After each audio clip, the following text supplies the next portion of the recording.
En 1768, dans les registres notariés d'une plantation de Louisiane française, une ligne fut rayée d'un trait si violent que la plume transperça le papier.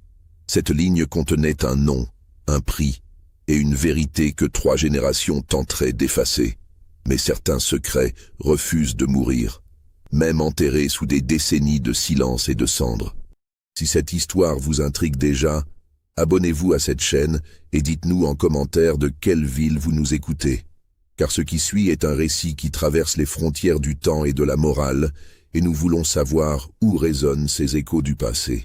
La Louisiane française de 1768 était un territoire suspendu entre 2 empires. Depuis le traité de Paris de 1763, la France avait cédé la majeure partie de ses possessions nord-américaines, mais l'administration coloniale demeurait française dans l'âme et dans les coutumes.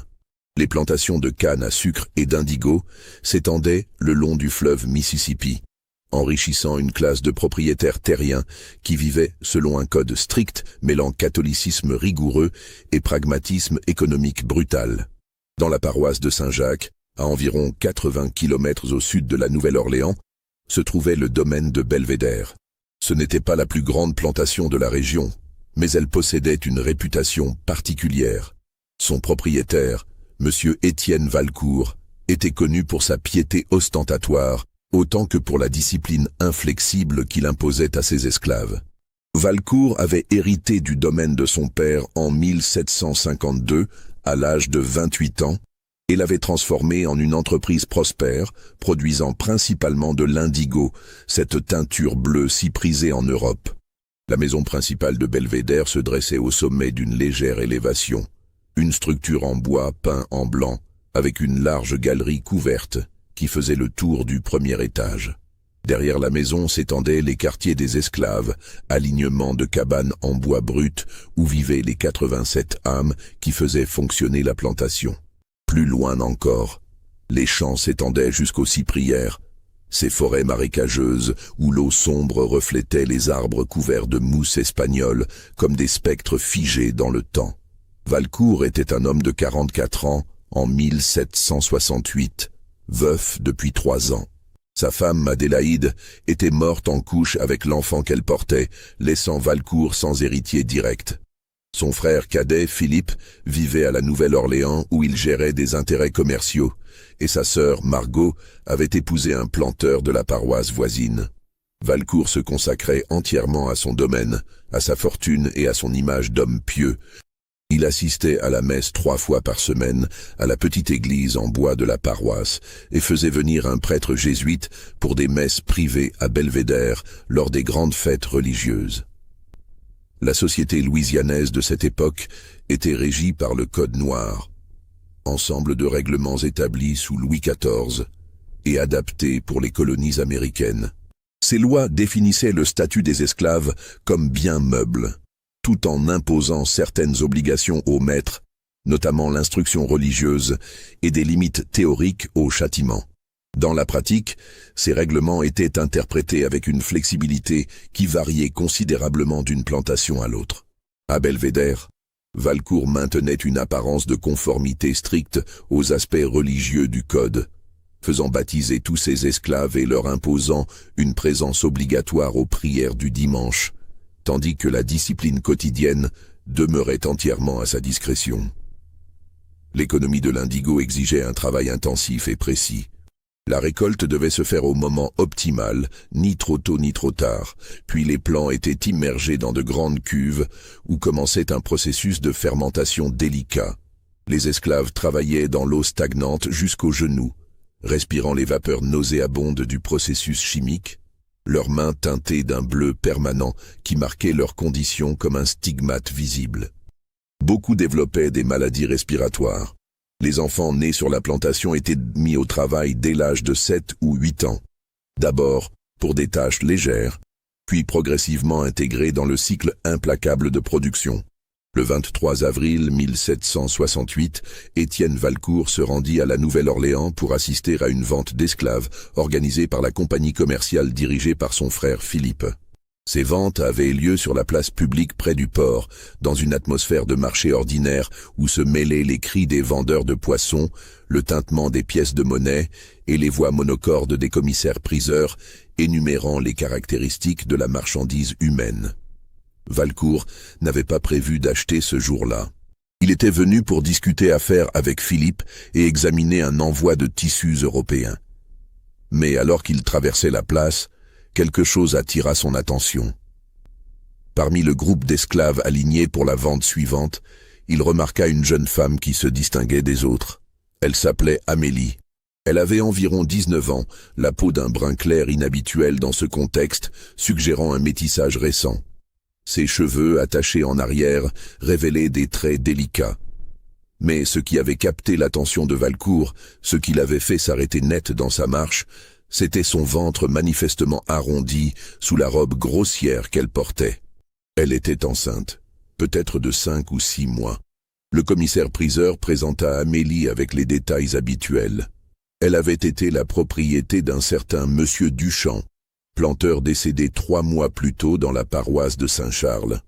La succession était gérée par un neveu qui liquidait les actifs pour rembourser des dettes considérables. Amélie avait travaillé comme domestique dans la maison principale, ce qui expliquait ses mains moins abîmées que celles des esclaves des champs. Elle était alphabétisée, fait rare et potentiellement problématique, mais qui augmentait sa valeur pour certains types de travail. Le commissaire mentionna la grossesse presque comme une pensée secondaire, précisant que l'enfant appartiendrait naturellement au futur acquéreur selon la loi.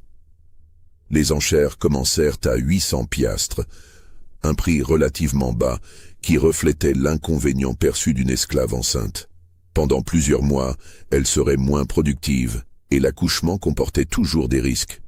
Quelques acheteurs manifestèrent un intérêt modéré. Valcourt observait en silence, son esprit calculant rapidement.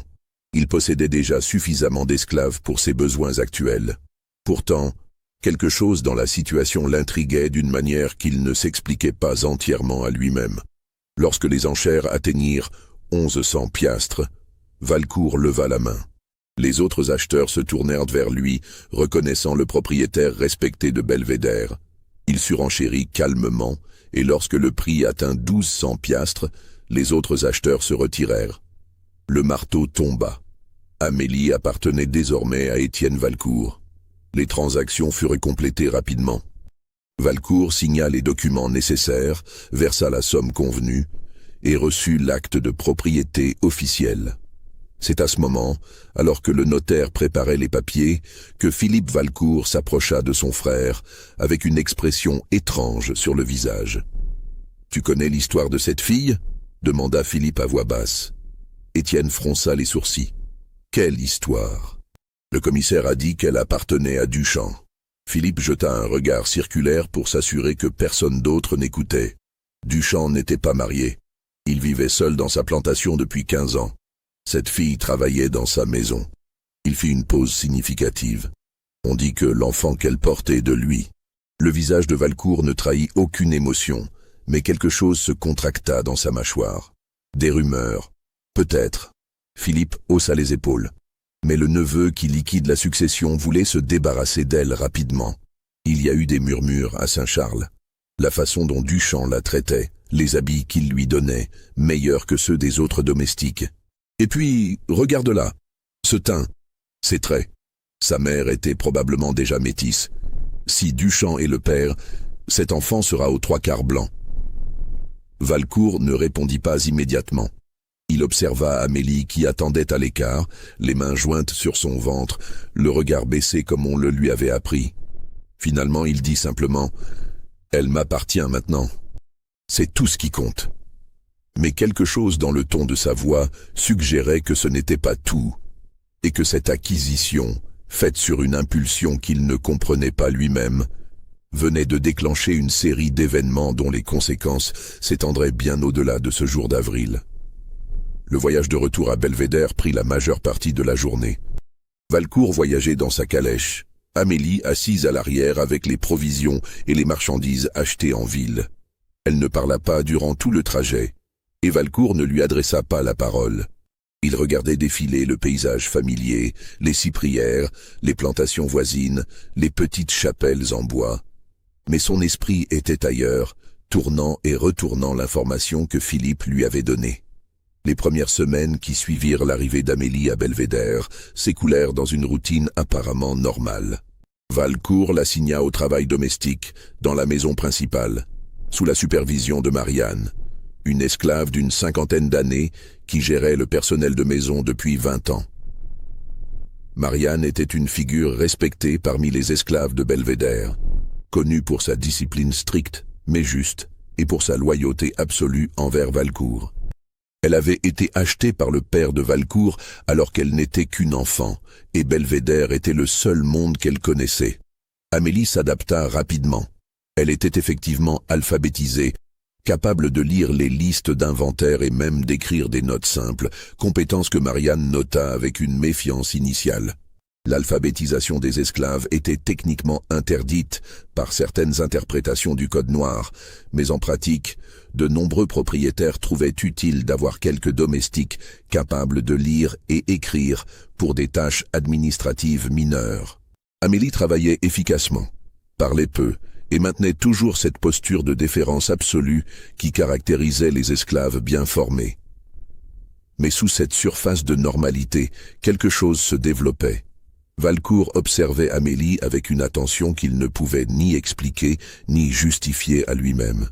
Ce n'était pas du désir au sens simple. C'était quelque chose de plus complexe, de plus troublant. Il se retrouvait à penser à l'enfant qu'elle portait, à ce que Philippe avait dit sur Duchamp, à la mathématique biologique qui faisait que cet enfant à naître serait presque blanc.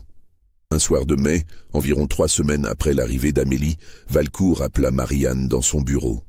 La pièce était austère, meublée d'un bureau massif en chêne, de chaises droites et dominée par un grand crucifix en bois sombre accroché au mur.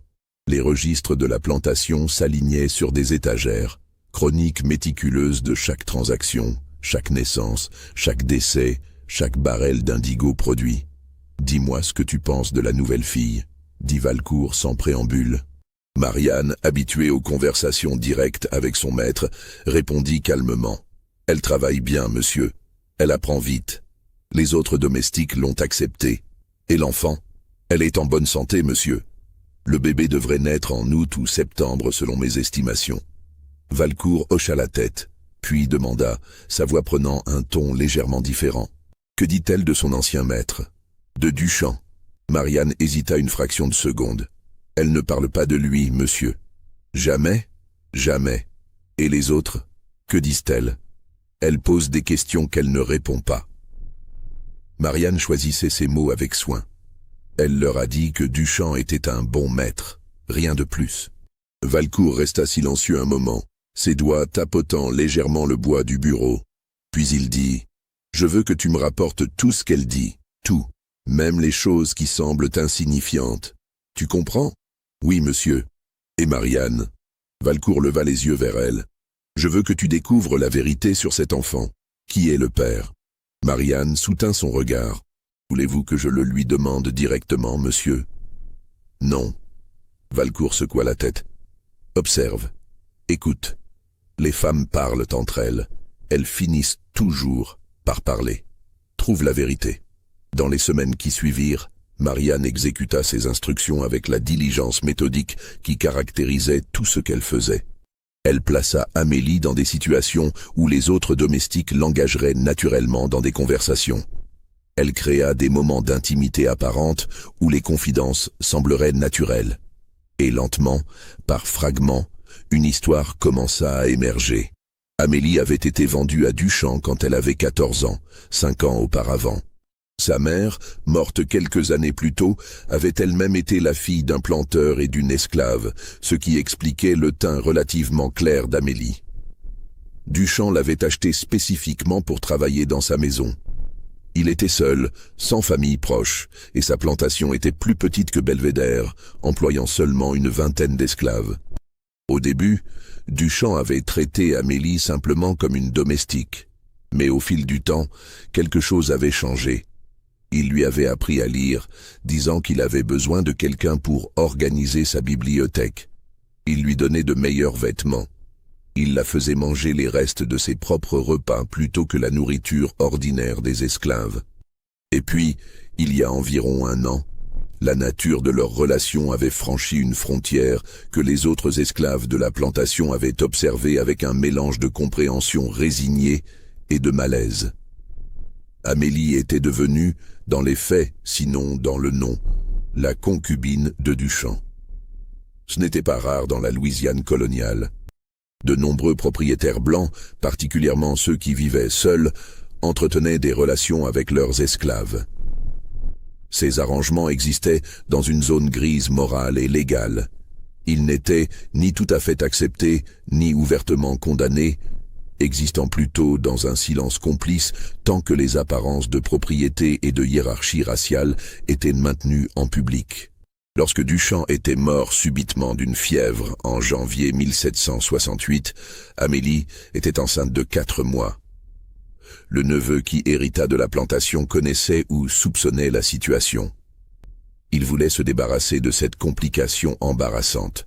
Vendre Amélie rapidement, avant que sa grossesse ne devienne trop évidente, avant que les rumeurs ne se solidifient en scandale, semblait la meilleure solution. Marianne rapporta tout cela à Valcourt par fragments au cours du mois de juin.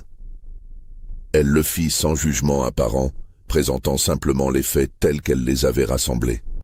Valcourt l'écouta en silence, son visage aussi impassible qu'un masque de cire. Mais intérieurement, quelque chose fermentait. Valcourt se trouvait confronté à une situation qui mettait en conflit plusieurs aspects fondamentaux de son identité. Il était un catholique pieux qui assistait à la messe régulièrement et considérait l'adultère et la fornication comme des péchés mortels. Il était un homme de la haute société coloniale qui attachait une importance primordiale à la respectabilité et à la réputation. Et il était un propriétaire d'esclaves qui avait internalisé la hiérarchie raciale comme un ordre naturel et divin. L'idée qu'un homme blanc puisse entretenir une relation intime avec une esclave le répugnait publiquement, même s'il savait pertinemment que de telles situations étaient communes. Mais il y avait autre chose, quelque chose de plus sombre qu'il refusait d'examiner de trop près. Une attirance qu'il ressentait lui-même envers Amélie, non pas tant pour elle en tant que personne, mais pour ce qu'elle représentait, pour le pouvoir absolu qu'il détenait sur elle, pour la transgression que sa présence rendait possible. Au début du mois de juillet, un événement vint perturber l'équilibre précaire de Belvédère. Le père Augustin, le prêtre jésuite qui desservait la paroisse et visitait régulièrement les plantations pour administrer les sacrements, arriva pour une de ses visites périodiques. Le père Augustin était un homme d'une 60aine d'années, originaire de Bretagne, qui avait passé 30 ans dans les colonies. Il connaissait Valcourt depuis l'enfance de ce dernier et avait été le confesseur de la famille pendant des décennies. Comme il était de coutume lors de ses visites, le père Augustin célébra une messe dans la chapelle privée de Belvédère, administra les sacrements aux esclaves qui n'avaient pas encore été baptisés cette année et entendit les confessions. Valcourt se confessait toujours au père Augustin lors de ces occasions, maintenant une pratique qu'il considérait essentielle à son salut spirituel. Mais cette fois, quelque chose dans l'attitude de Valcourt troubla le vieux prêtre. Valcourt sembla hésiter, commença à parler puis s'arrêta, comme si les mots refusèrent de sortir. Finalement, dans la pénombre du confessionnal, il dit « Mon père, j'ai des pensées que je ne peux pas contrôler. Quelle nature de pensée, mon fils ?» Un long silence. Puis, des pensées concernant une des esclaves. La nouvelle, celle que j'ai achetée en avril. Le père Augustin, qui avait entendu d'innombrables confessions au cours de sa vie, reconnut immédiatement la direction que prenait cette conversation. Il répondit avec la prudence d'un homme qui comprenait les complexités morales et sociales de l'institution de l'esclavage. « As-tu agi sur ces pensées ? » « Non. » « Bien. Les pensées elles-mêmes sont une tentation, pas un péché, tant que tu ne les nourris pas volontairement et que tu ne leur permets pas de guider tes actions. As-tu prié pour avoir la force de résister ? Oui, mais... Valcourt s'arrêta à nouveau. Il y a autre chose. Elle est enceinte. L'enfant est de son ancien maître. Je vois. Le père Augustin comprit immédiatement les implications. « Et cela te trouble ? Ce n'est pas naturel, mon père. Un homme blanc, avec une esclave, c'est contre l'ordre établi par Dieu. » Le père Augustin choisit ses mots avec soin. L'Église enseigne que tous les hommes sont égaux devant Dieu, même si leurs conditions terrestres diffèrent. Le péché de fornication est le même qu'il implique des personnes de même race ou de races différentes. Mais il fit une pause, puis continua. « Tu es troublé par cette situation pour une raison que tu ne m'as pas encore dite. Qu'est-ce qui pèse réellement sur ton cœur, Étienne ?» Un autre long silence. Finalement, dans un murmure presque inaudible, « Je pense à l'enfant, à ce qu'il représentera, à la manière dont son existence même est une corruption. Corruption de l'ordre naturel. Un enfant qui sera presque blanc mais qui sera esclave, qui portera le sang de deux races, c'est contre nature. » Le père Augustin sentit un frisson de malaise. Il reconnaissait dans les mots de Valcourt quelque chose de plus dangereux qu'une simple tentation charnelle. Il y avait là une fixation, une obsession qui prenait des proportions malsaines. « Mon fils, un enfant est innocent de toute faute. Les circonstances de sa conception ne sont pas de son fait. Tu dois te méfier de ces pensées qui te conduisent à juger un être qui n'est pas encore né. » « Je comprends, mon père. » Mais quelque chose dans le ton de Valcourt suggérait qu'il ne comprenait pas, ou qu'il ne voulait pas comprendre. Après la confession, le père Augustin resta à Belvédère pour le dîner. Durant le repas, Marianne et deux autres domestiques, dont Amélie, servaient à table. Le prêtre observa discrètement la jeune femme. Sa grossesse était maintenant évidente, son ventre proéminent sous sa robe simple mais propre. Il nota aussi la manière dont Valcourt évitait de la regarder directement, détournant toujours les yeux juste avant que leurs regards ne se croisent. Plus tard dans la soirée, alors que le père Augustin s'apprêtait à partir, il prit Valcourt à part. « Étienne, je veux que tu réfléchisses à quelque chose. Cette jeune femme et son enfant sont sous ta responsabilité maintenant. Tu as le pouvoir de les traiter avec cruauté ou avec miséricorde. Chaque choix que tu fais les concernant est un choix que tu fais devant Dieu. Souviens-toi que le jugement final ne viendra pas de la société des hommes, mais du Christ. » Valcourt hocha la tête, mais ses yeux étaient distants, comme si son esprit était déjà ailleurs. Le père Augustin partit avec un sentiment d'inquiétude qu'il ne pouvait pas tout à fait définir. Quelque chose n'allait pas à Belvédère, quelque chose qui dépassait les tentations ordinaires de la chair, mais il ne savait pas quoi. Et dans les semaines qui suivraient, il regretterait de ne pas avoir insisté davantage. Car dans l'esprit d'Étienne Valcourt, une idée avait commencé à germer. Une idée née du conflit entre son désir, sa répulsion, son besoin de contrôle et sa vision rigide de l'ordre moral du monde. Cette idée était encore informe, à peine consciente, mais elle grandissait comme une graine plantée dans un sol fertile de culpabilité, de frustration sexuelle réprimée et de conviction sur la race et le péché qui s'entrelaçaient de manière toxique. Le mois d'août arriva avec sa chaleur étouffante. L'humidité de la Louisiane devenait presque insupportable, l'air épais comme une étoffe mouillée. Dans les champs d'indigo, les esclaves travaillaient du lever au coucher du soleil, leur corps luisant de sueur, respirant les vapeurs toxiques des cuves de fermentation. Plusieurs tombèrent malades. Un jeune homme de 19 ans mourut d'une fièvre qui le consuma en 3 jours. Une femme enceinte fit une fausse couche après s'être évanouie dans les champs. La vie et la mort cohabitaient dans une proximité brutale. Dans la maison principale, Amélie continuait son travail, malgré sa grossesse avancée. Marianne avait suggéré à Valcourt de la dispenser de certaines tâches plus exigeantes physiquement, mais Valcourt avait refusé. Elle a été payée 1200 piastres. Elle travaillera jusqu'à ce qu'elle ne puisse plus. Il y avait dans son ton une dureté nouvelle, comme si la présence d'Amélie était devenue une source d'irritation constante. Pourtant, paradoxalement, Valcourt passait plus de temps dans la maison. Il trouvait des prétextes pour travailler dans son bureau, aux heures où Amélie nettoyait les pièces adjacentes. Il l'observait à la dérobée, notant chaque détail. La manière dont sa robe tendait sur son ventre, la façon dont elle posait sa main sur ses reins en fin de journée, la légère lourdeur de ses mouvements. Cette observation constante avait quelque chose de prédateur comme un chat guettant un oiseau blessé. Un après-midi de mi-août, alors que la chaleur était à son paroxysme, Amélie trébuchait en descendant les marches de la galerie, tenant un panier de linge. Elle ne tomba pas, se rattrapant à la balustrade, mais le panier échappa à ses mains, et les draps propres s'éparpillèrent dans la poussière en contrebas. Valcourt, qui lisait sur la galerie, se leva brusquement.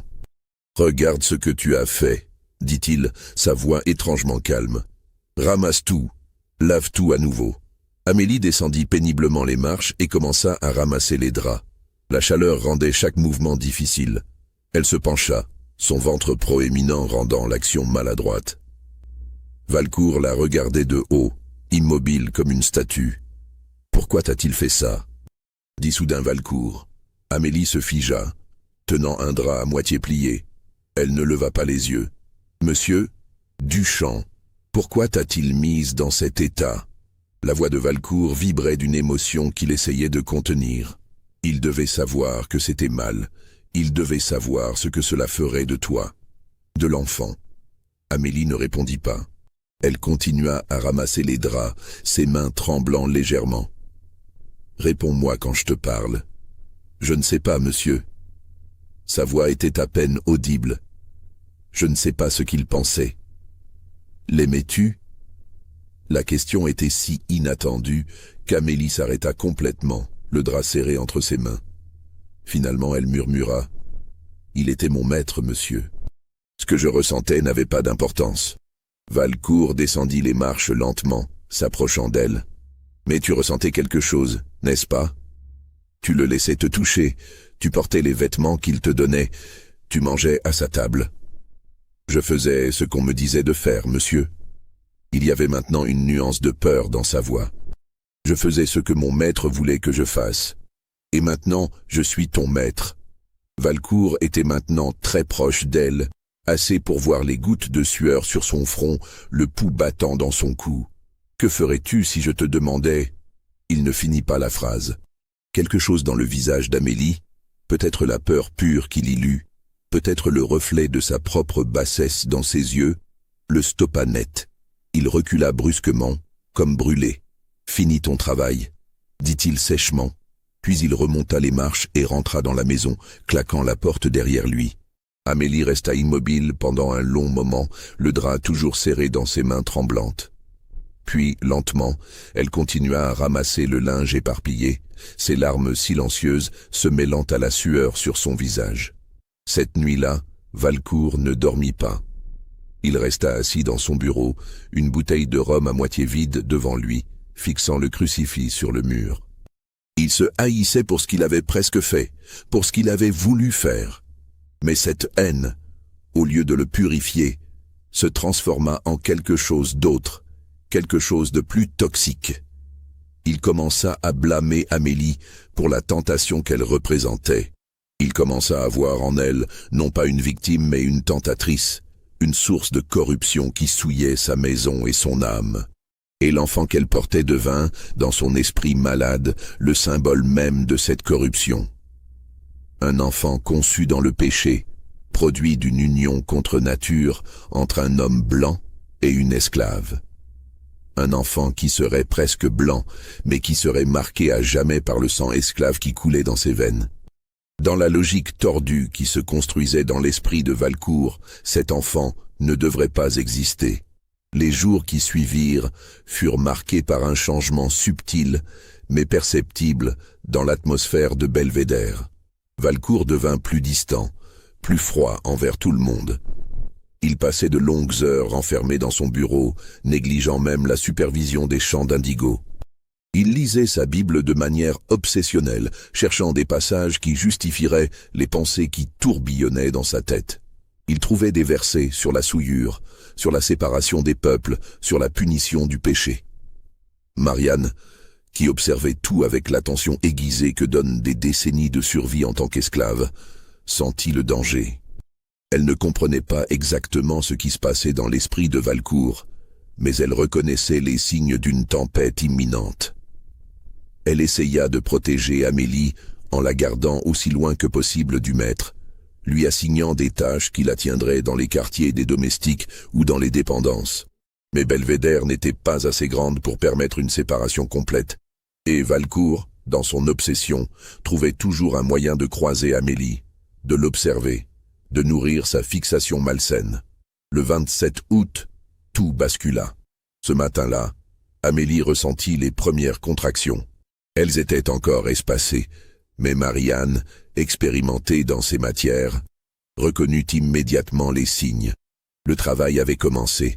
Elle installa Amélie dans une des cabanes des quartiers d'esclaves, celle qui servait traditionnellement pour les accouchements. 2 autres femmes esclaves, expérimentées comme sages-femmes, vinrent aider. Valcourt fut informé.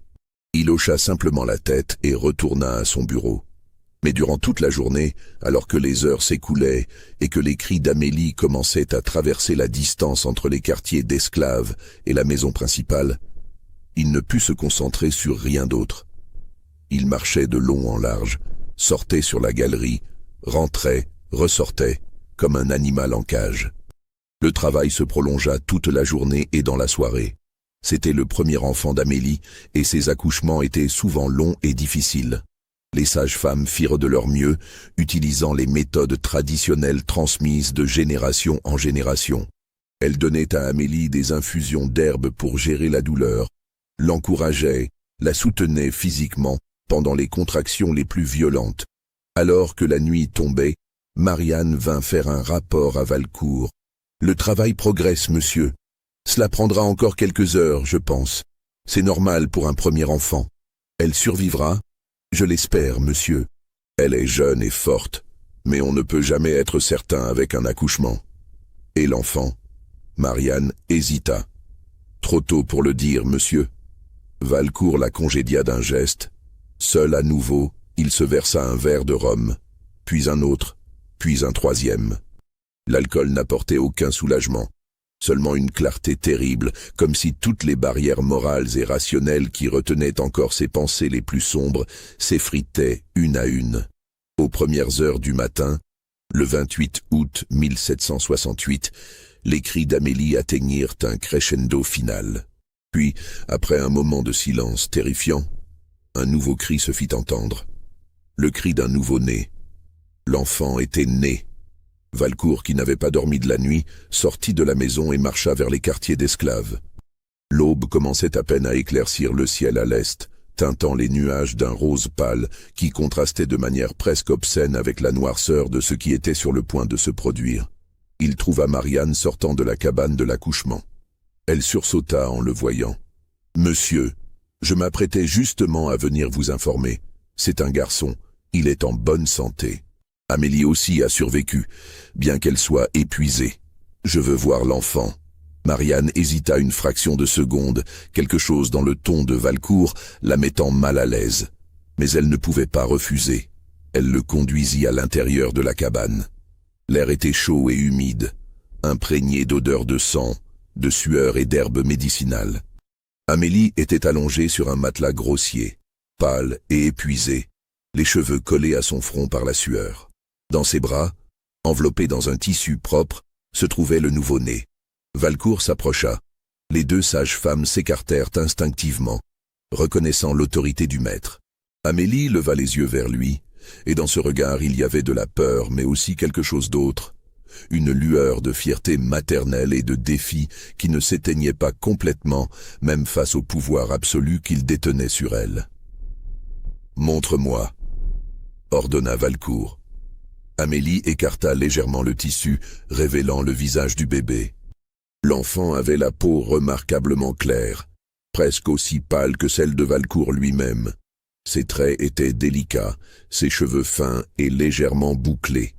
Si on l'avait placé parmi des nouveau-nés blancs, personne n'aurait pu le distinguer au premier regard. Ce n'était qu'en connaissant son histoire, son héritage, qu'on pouvait voir ce que Valcourt voyait. Une transgression incarnée, un défi à l'ordre qu'il considérait sacré. Valcourt regarda l'enfant pendant un long moment, son visage absolument immobile. Puis il se tourna brusquement et sortit de la cabane sans un mot. Marianne le suivit, inquiète. « Monsieur ?» Valcourt s'arrêta, le dos tourné. Quand il parla, sa voix était étrangement calme, presque détachée, comme s'il discutait d'une question administrative banale. « Marianne, as-tu déjà vu un enfant aussi clair né d'une esclave ? Cela arrive, monsieur, quand le père est blanc. » Oui, un long silence. « C'est une abomination. » Marianne ne répondit pas, sentant le danger dans chaque mot. Le code noir dit que l'enfant suit la condition de la mère. Cet enfant est un esclave. Valcourt se retourna enfin, et Marianne fut choquée de voir que ses yeux étaient rouges. Soit de larmes, soit de manque de sommeil, elle ne pouvait pas dire. Mais regarde-le, il est presque blanc. Comment peut-il être esclave? Comment peut-il porter le poids de cette condition, alors qu'il a le visage de ses maîtres?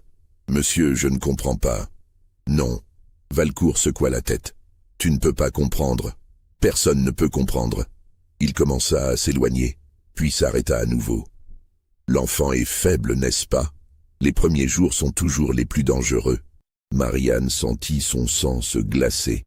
Monsieur, l'enfant est en bonne santé. Les sages-femmes disent qu'il est fort pour un nouveau-né. Les choses peuvent changer rapidement. Les nouveau-nés meurent souvent sans raison apparente. C'est la volonté de Dieu. Il ne regardait pas Marianne en parlant, ses yeux fixés sur un point lointain. Si cet enfant devait mourir, ce serait miséricordieux. Pour lui, pour tout le monde. Monsieur, la voix de Marianne tremblait maintenant. Que dites-vous? Valcourt sembla soudain revenir à lui-même. Il regarda Marianne comme s'il venait de réaliser qu'il avait parlé à voix haute. Rien. Je ne dis rien. Je suis fatigué. Occupe-toi de la mère et de l'enfant comme tu le ferais normalement. Il s'éloigna rapidement vers la maison principale, laissant Marianne seule dans l'aube naissante, le cœur battant d'une terreur qu'elle ne pouvait pas nommer mais qu'elle ressentait dans chaque fibre de son être. Les 3 jours qui suivirent furent parmi les plus tendus que Belvédère ait jamais connus. Marianne ne quitta pratiquement pas la cabane où Amélie et son enfant se reposaient.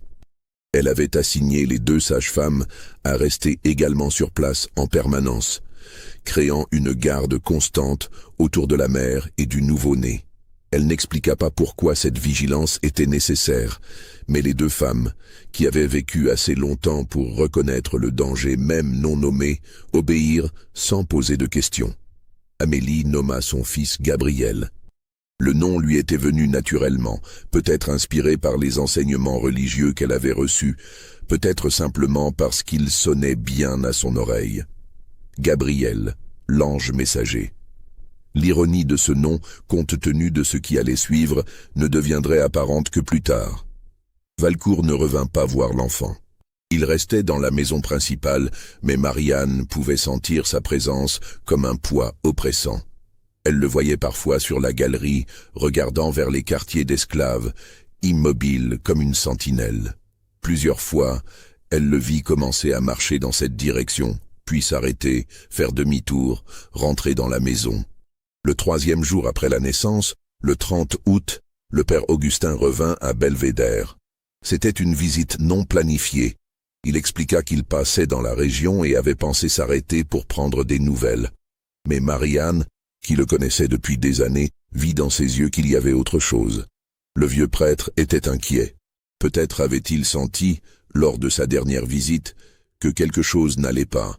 Peut-être était-ce simplement l'intuition que donnent des décennies de ministère pastoral. Valcourt reçut le prêtre avec sa courtoisie habituelle, mais il y avait une raideur dans ses manières, une tension dans ses épaules. Ils prirent le thé sur la galerie, parlant de choses insignifiantes, la chaleur, la récolte d'indigo, les nouvelles de la Nouvelle-Orléans.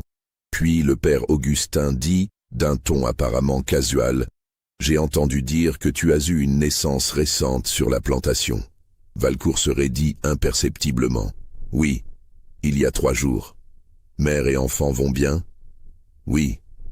Dieu soit loué. » Le père Augustin but une gorgée de thé, puis ajouta, « L'enfant devra être baptisé naturellement. Je peux m'en occuper aujourd'hui si tu le souhaites. » Valcourt resta silencieux pendant un long moment. Finalement, il dit « Cela peut attendre. Le baptême ne devrait pas être retardé trop longtemps, Étienne. Tu sais que l'Église enseigne que les enfants non baptisés, s'ils devaient mourir… » Le prêtre laissa la phrase en suspens, mais l'implication était claire. Les enfants non baptisés ne pouvaient pas entrer au paradis, selon la doctrine catholique de l'époque. Ils étaient condamnés au limbe, un état d'existence séparé de Dieu pour l'éternité. Je sais ce que l'Église enseigne. La voix de Valcourt était tendue. Mais je te dis que cela peut attendre. Le père Augustin posa sa tasse avec soin. Étienne, y a-t-il quelque chose que tu veux me dire? Quelque chose qui te trouble? Non, parce que si quelque chose pesait sur ta conscience. J'ai dit non. Valcourt se leva brusquement. Je te remercie pour ta visite, mon père, mais j'ai beaucoup de travail. Si tu veux bien m'excuser. Le père Augustin se leva également, mais il ne partit pas immédiatement. Il regarda Valcourt directement dans les yeux, et sa voix prit un ton qu'il réservait aux moments les plus graves. « Étienne, écoute-moi bien. Quoi que tu penses, quoi que tu ressentes, souviens-toi que chaque âme est précieuse aux yeux de Dieu. Chaque âme. Tu comprends ce que je te dis ?» Valcourt soutint son regard un moment, puis détourna les yeux. « Je comprends. Au revoir, mon père. » Mais le père Augustin ne s'en alla pas immédiatement. Il demanda d'abord à voir Marianne, sous prétexte de lui donner sa bénédiction.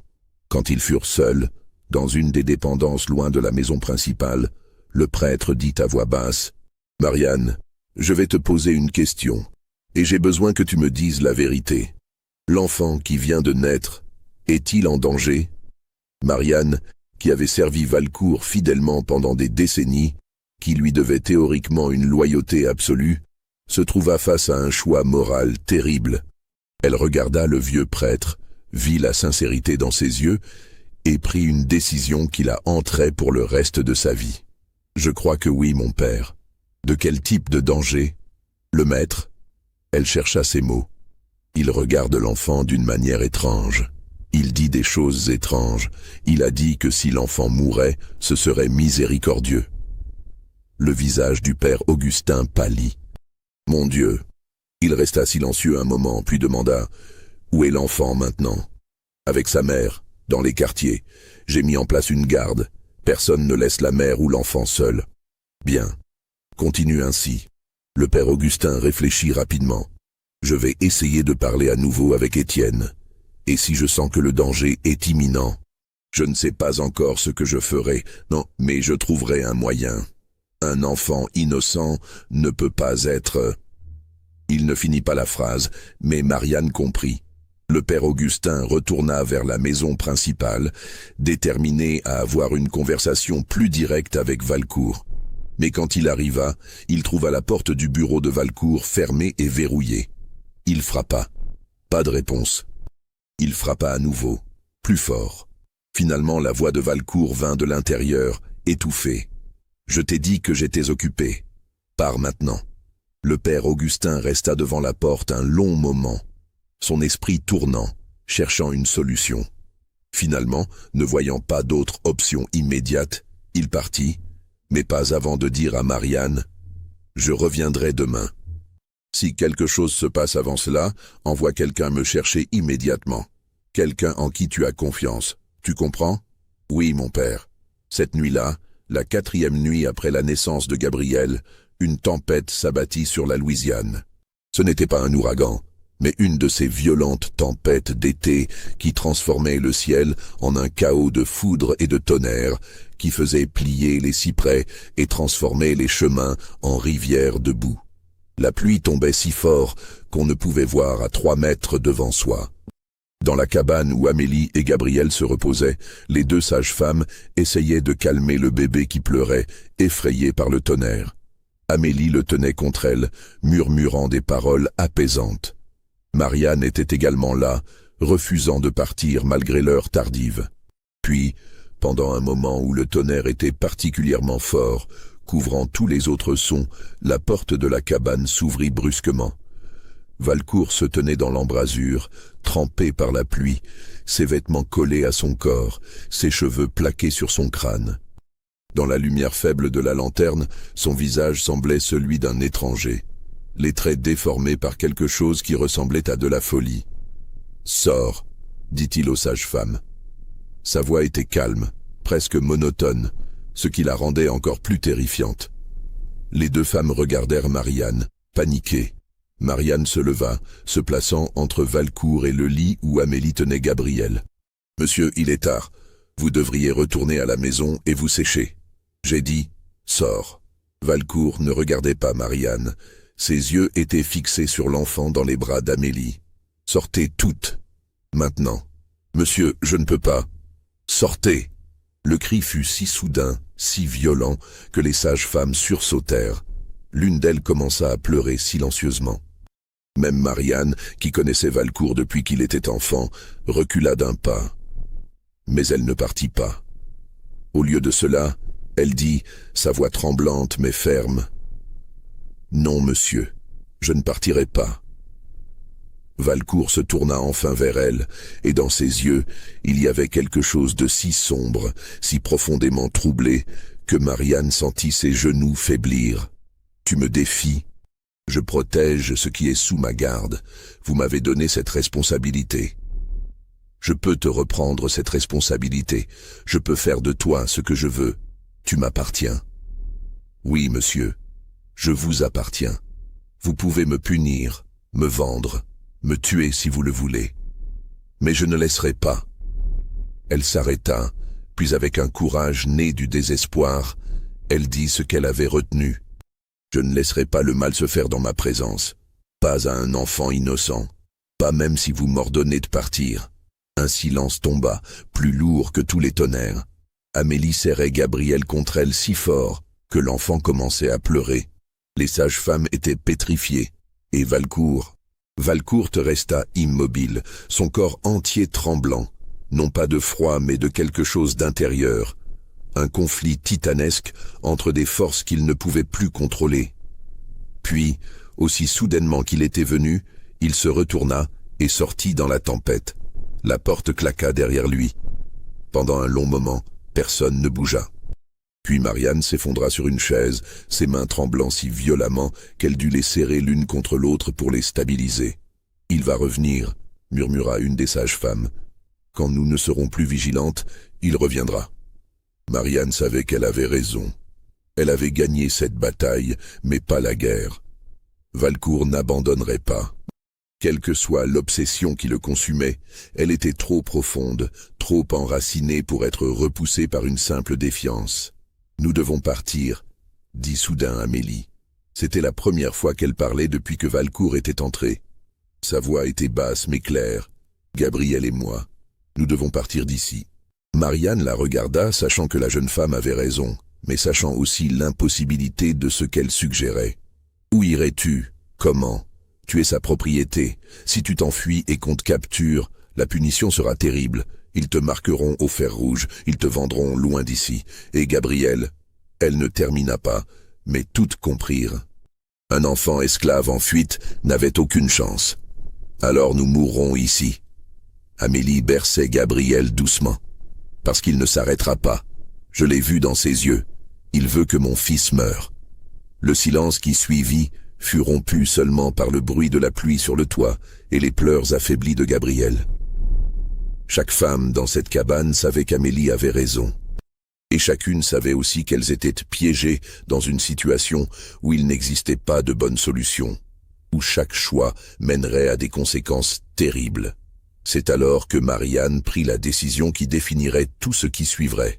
Une décision qui la hanterait jusqu'à son dernier jour, une décision qui sauverait une vie, mais en détruirait d'autres. « Il y a peut-être un moyen, » dit-elle lentement, « mais il exigera un sacrifice que tu ne peux peut-être pas faire. » Amélie leva les yeux vers elle.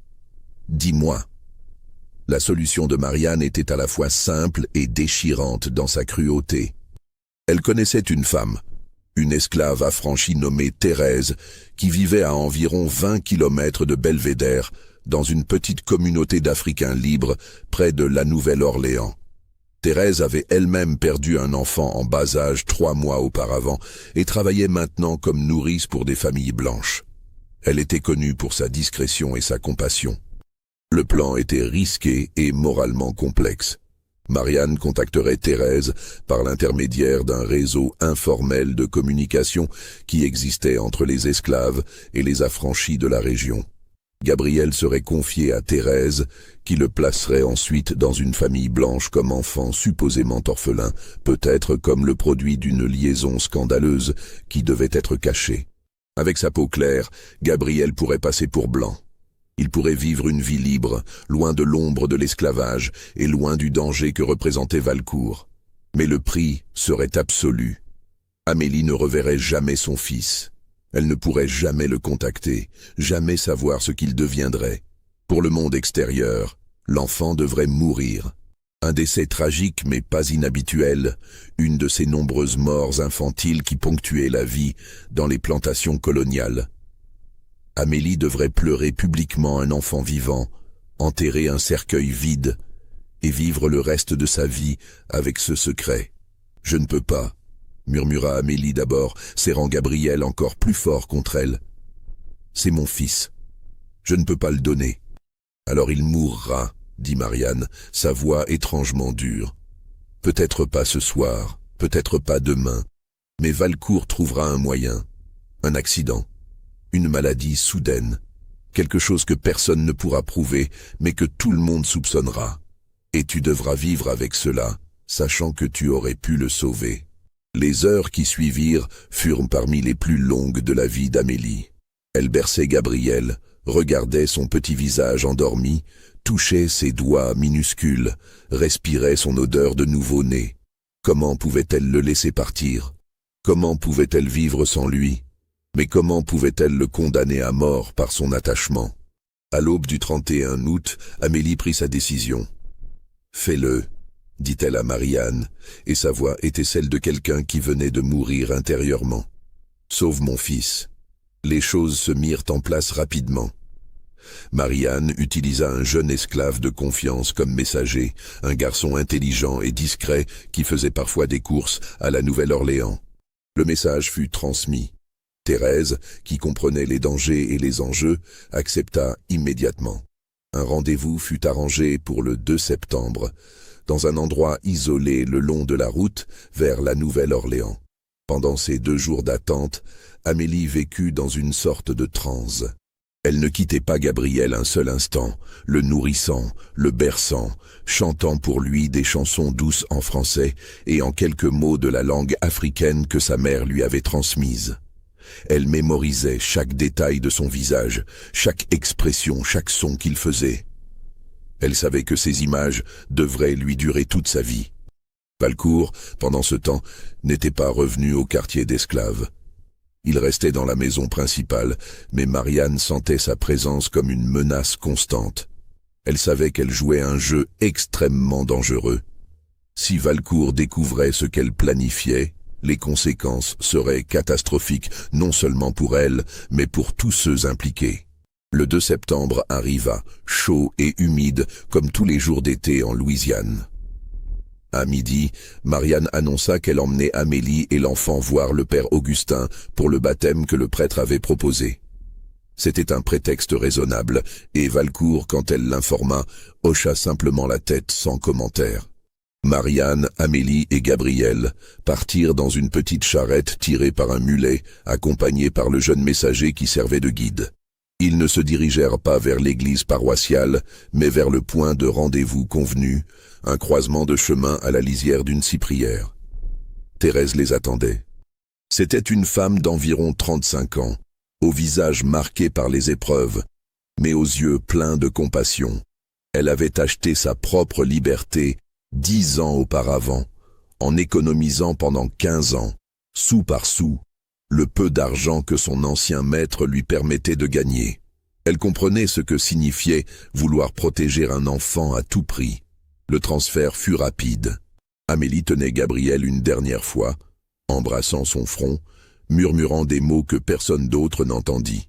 Puis, avec un mouvement qui sembla lui arracher l'âme du corps, elle plaça son fils dans les bras de Thérèse. « Comment s'appelle-t-il » demanda Thérèse doucement. « Gabriel. » La voix d'Amélie était à peine audible. Mais il ne pourra pas garder ce nom, n'est-ce pas? Non.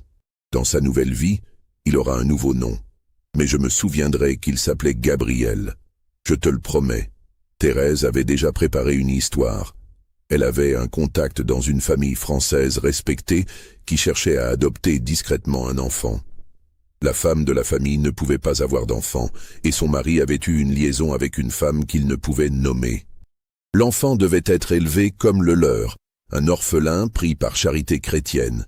Les papiers seraient falsifiés par un notaire corrompu que Thérèse connaissait. Gabriel deviendrait quelqu'un d'autre, avec un nouveau nom, une nouvelle histoire, une nouvelle vie. « Tu dois partir maintenant », dit Marianne à Thérèse avec urgence. « Chaque minute augmente le risque. » Thérèse hocha la tête. Elle regarda Amélie une dernière fois. « Il aura une bonne vie. Je ferai tout ce qui est en mon pouvoir pour m'assurer qu'il l'ait. » Puis elle partit, disparaissant dans la direction de la Nouvelle-Orléans, portant Gabriel enveloppé dans des couvertures. Amélie la regarda s'éloigner jusqu'à ce que la silhouette devienne un point minuscule, puis rien.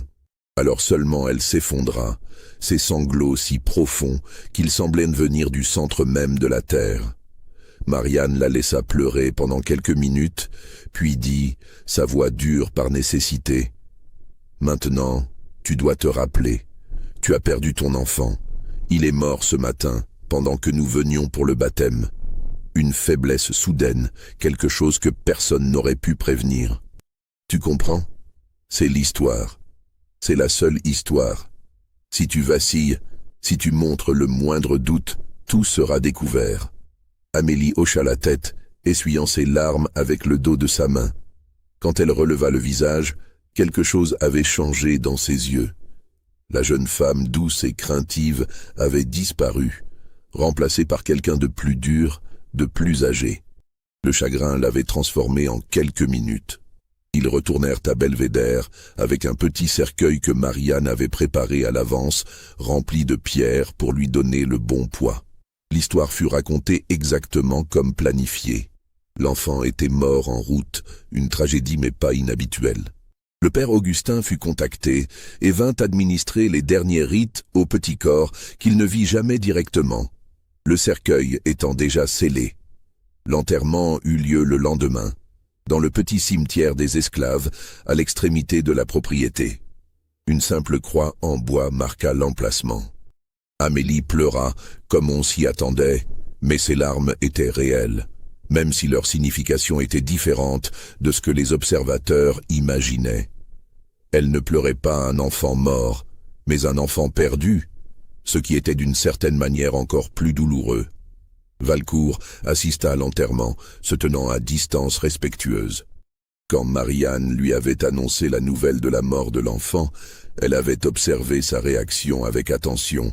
Il était resté silencieux pendant un long moment, son visage absolument inexpressif. Puis il avait simplement dit « C'est la volonté de Dieu ». Mais dans ses yeux, Marianne avait vu quelque chose de troublant. Ce n'était pas du soulagement, pas exactement. C'était plutôt une sorte de satisfaction sombre, mêlée à quelque chose qui ressemblait presque à de la déception, comme si une partie de lui voulait que l'enfant soit mort, mais qu'une autre partie regrettait de ne pas avoir été celle qui avait pris cette décision finale. Dans les semaines qui suivirent, la vie à Belvédère reprit son cours normal en surface. La récolte d'indigo continua. Les esclaves travaillaient dans les champs. Valcourt gérait sa plantation avec son efficacité habituelle. Mais quelque chose avait fondamentalement changé. Amélie devint une présence fantomatique. Elle accomplissait ses tâches mécaniquement, parlait rarement, et semblait exister dans un état de détachement permanent. Elle ne pleurait plus publiquement, mais Marianne l'entendait parfois la nuit, des sanglots étouffés venant de sa cabane. Les autres esclaves la traitaient avec une gentillesse inhabituelle, reconnaissant en elle quelqu'un qui avait perdu quelque chose d'essentiel. Valcourt, lui aussi, changea. Son obsession religieuse s'intensifia. Il passait des heures en prière, assistait à la messe chaque jour et commença à parler de faire des donations importantes à l'Église.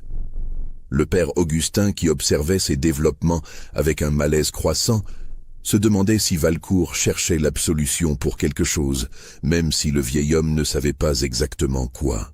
Un soir d'octobre, environ 6 semaines après l'enterrement de Gabriel, Marianne fut convoquée dans le bureau de Valcourt. Elle y alla avec appréhension, ne sachant jamais ce que ces convocations apporteraient. « Assieds-toi », dit Valcourt, ce qui était inhabituel. Normalement, les esclaves restaient debout en sa présence. Marianne s'assit sur le bord d'une chaise droite, les mains jointes sur ses genoux.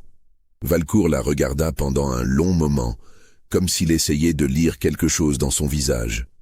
Finalement, il dit « Tu as été loyal envers moi pendant très longtemps. Oui, monsieur, tu me connais mieux que quiconque dans cette plantation. Mieux peut-être que je ne me connais moi-même. » Marianne ne répondit pas, ne sachant pas où cette conversation menait, ce qui s'est passé avec l'enfant. Valcourt s'arrêta, choisissant ses mots avec soin. « C'était la volonté de Dieu. Tu crois cela, n'est-ce pas ? » « Si vous le dites, monsieur, je veux que tu le croies. » Il y avait une urgence dans sa voix maintenant. « Je veux que tu saches que je n'ai rien fait. Que je n'aurais rien fait. Ces pensées que j'avais, c'était la tentation, mais je ne leur ai pas cédé. Tu comprends ?» Marianne le regarda directement pour la première fois depuis le début de la conversation. « Je comprends que l'enfant est mort, monsieur, et que parfois Dieu prend les décisions pour nous enlever le fardeau de les prendre nous-mêmes. » Valcourt se raidit. « Que veux-tu dire par là ? » ?»« Rien, monsieur. Seulement que les voies de Dieu sont mystérieuses. » Un silence tendu s'installa. Valcourt étudiait Marianne avec une intensité nouvelle, comme s'il essayait de déchiffrer un texte écrit dans une langue étrangère.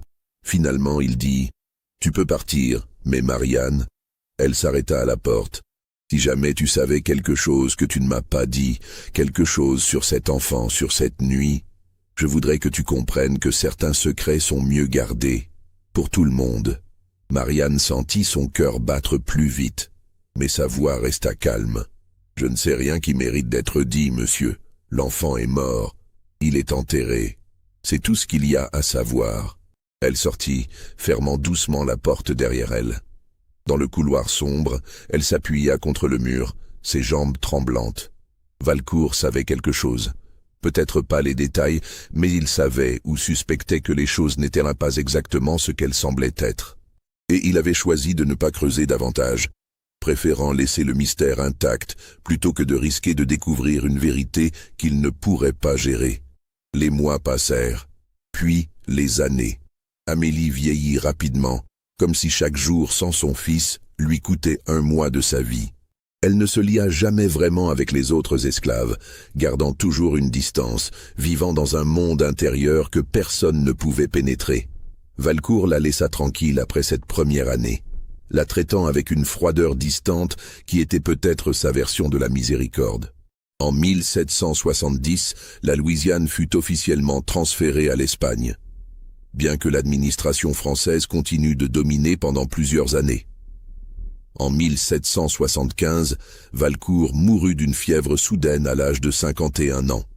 Son frère Philippe hérita de Belvédère et vendit rapidement la propriété, préférant ses intérêts commerciaux en ville à la gestion d'une plantation. Amélie fut vendue avec les autres esclaves à un nouveau propriétaire. Elle avait alors 26 ans, mais en paraissait 40. Marianne, maintenant trop âgée pour le travail intensif, fut gardée comme une sorte de gouvernante honorifique, passant ses dernières années dans un relatif confort. Mais avant que Marianne ne meure, en 1780, elle fit quelque chose qui hantait sa conscience depuis des années. Elle écrivit une lettre, laborieusement, avec son écriture maladroite et phonétique apprise dans l'enfance. Elle l'adressa à Thérèse, à l'adresse qu'elle avait mémorisée 12 ans auparavant. Dans cette lettre, elle demandait des nouvelles de l'enfant. Elle ne donnait aucun détail compromettant, ne mentionnait aucun nom. Elle demandait simplement si le paquet, livré il y a tant d'années, avait atteint sa destination en toute sécurité et ce qu'il était devenu. La réponse vint 2 mois plus tard, apportée par un voyageur de passage. Thérèse écrivait que oui, le paquet était arrivé sain et sauf. Il avait été confié à une bonne famille, comme promis. L'enfant grandissait maintenant sous le nom de Louis Beauchamp. Il était élevé comme le fils d'un marchand prospère et de sa femme. Il ne savait rien de sa véritable origine. Il allait à l'école, apprenait le commerce et vivait la vie d'un jeune Français libre dans la Nouvelle-Orléans coloniale. Marianne lut cette lettre avec des larmes coulant sur ses joues ridées. Elle avait sauvé cet enfant, mais à quel prix? Amélie vivait encore quelque part, ne sachant pas que son fils était vivant, ne pouvant jamais être réuni avec lui. Gabriel devenu Louis grandissait sans jamais connaître sa vraie mère, sans savoir le sacrifice qu'elle avait fait pour lui. Était-ce le bien? Était-ce le mal? Marianne n'avait plus la force de juger. Elle brûla la lettre de Thérèse, effaçant cette dernière trace de la vérité. Puis elle mourut 3 semaines plus tard, emportant le secret dans sa tombe. Amélie vécut jusqu'en 1803.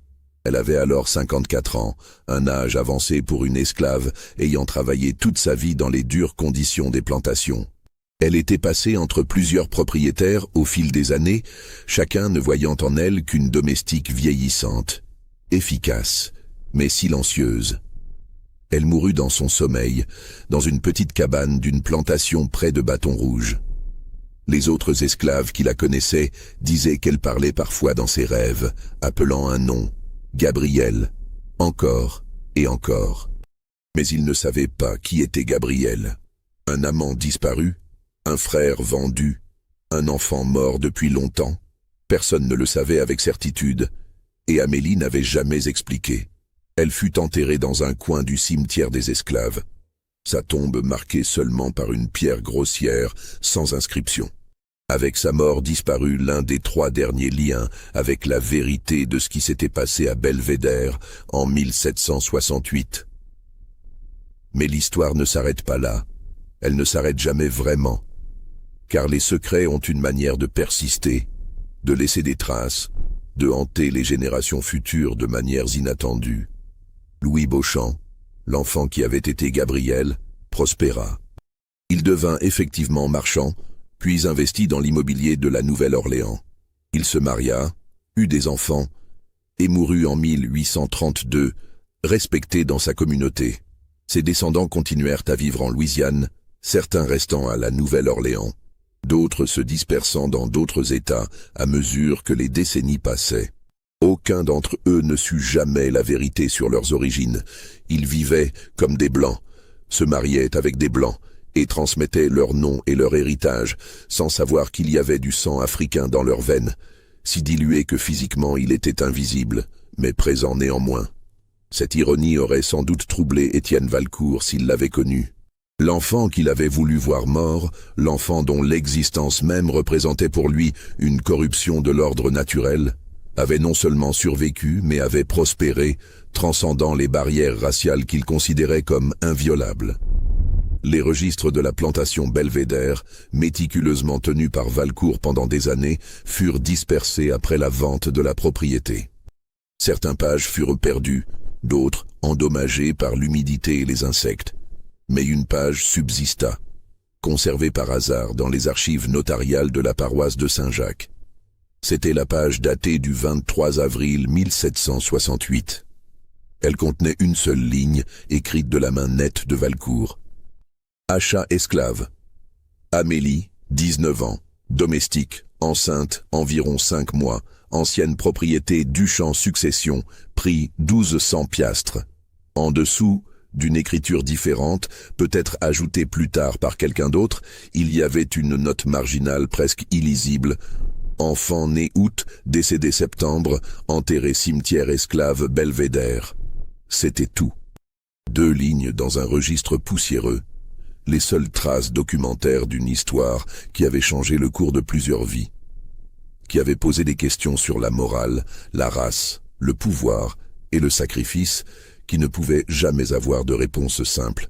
Si vous cherchiez dans les archives aujourd'hui, vous pourriez peut-être trouver ces documents, si vous saviez où chercher. Vous pourriez retracer l'achat d'Amélie, la naissance et la mort supposées de son enfant. Vous pourriez même, avec beaucoup d'efforts, retrouver les descendants de Louis Beauchamp, qui vivent maintenant dispersés à travers l'Amérique, ne sachant rien de cette histoire. Mais vous ne pourriez jamais prouver la vérité de ce qui s'est vraiment passé. Vous ne pourriez jamais démontrer que l'enfant enterré dans ce cimetière d'esclaves n'était qu'un cercueil de pierre. Vous ne pourriez jamais établir avec certitude que Gabriel et Louis Beauchamp étaient la même personne. Tout ce qui reste, ce sont des fragments, des indices, des coïncidences troublantes, un achat inhabituel, une mort d'enfant opportune.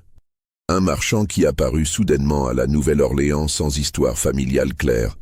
Des ressemblances physiques entre les descendants de Louis Beauchamp et les descriptions des familles Valcourt et Duchamp qui pourraient être simplement des coïncidences.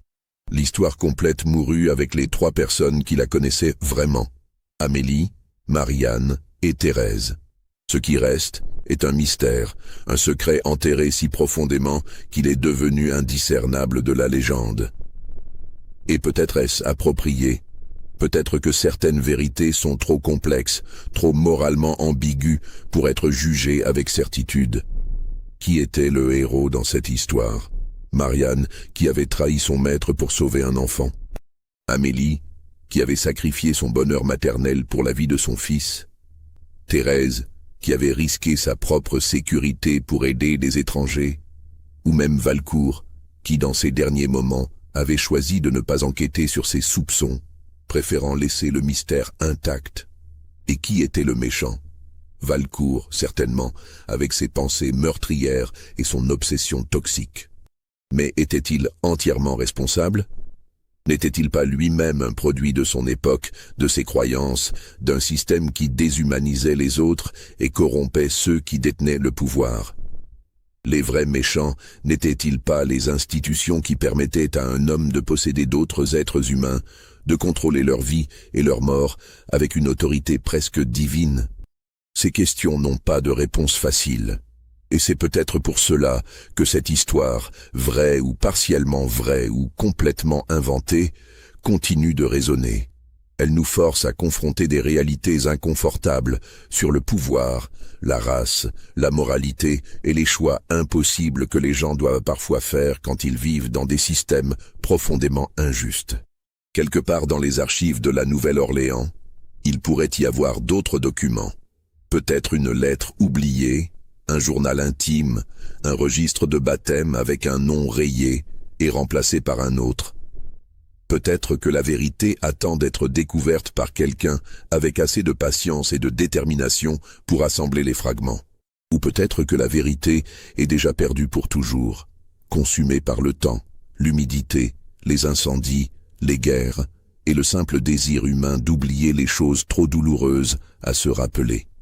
Ce que nous savons avec certitude, c'est qu'en 1768, un homme nommé Étienne Valcourt acheta une esclave enceinte pour 1200 piastres. Nous savons qu'elle donna naissance à un fils. Nous savons que cet enfant fut déclaré mort 6 jours après sa naissance. Et nous savons que toutes les personnes directement impliquées dans cette histoire emportèrent leurs secrets dans leur tombe. Le reste, tout le reste, n'est que spéculation. Mais c'est une spéculation qui nous oblige à nous demander combien d'autres histoires comme celle-ci existent dans les registres poussiéreux de l'histoire. Combien d'autres secrets sont enterrés sous des pierres sans nom dans des cimetières oubliés. Combien de personnes vivant aujourd'hui portent en elles des histoires dont elles ne soupçonnent même pas l'existence, des histoires de sacrifice, de survie, de transformation et de secrets qui ont façonné qui elles sont sans qu'elles ne le sachent jamais. Voilà l'histoire telle qu'elle peut être reconstituée à partir des fragments qui subsistent. Est-ce que cela s'est vraiment passé ainsi? Les documents suggèrent que quelque chose d'inhabituel s'est produit à Belvédère en 1768. Mais la vérité exacte reste enfouie dans le passé. Qu'en pensez-vous? Croyez-vous que Gabriel a survécu? Que l'enfant dans ce cercueil n'était qu'un leurre? Ou pensez-vous que la mort était réelle et que le reste n'est qu'une histoire que les esclaves se racontaient pour trouver un peu d'espoir dans leur existence difficile? Dites-nous ce que vous en pensez dans les commentaires ci-dessous. Si cette histoire vous a troublé, si elle vous a fait réfléchir sur les complexités morales du passé et leurs échos dans le présent, abonnez-vous à cette chaîne. et partager cette histoire avec ceux qui apprécient les mystères historiques qui nous forcent à confronter les vérités inconfortables sur notre passé collectif. Car au final, que l'histoire de Gabriel soit vraie ou non dans ses détails exacts, elle représente une vérité plus large sur d'innombrables vies vécues dans l'ombre de l'esclavage. Des vies qui résistaient, survivaient et trouvaient des moyens de protéger ce qui leur était le plus cher, même quand le monde entier semblait conspirer contre elles. Ces histoires méritent d'être racontées, même quand, peut-être surtout quand, nous ne pouvons jamais être entièrement certains de leur vérité.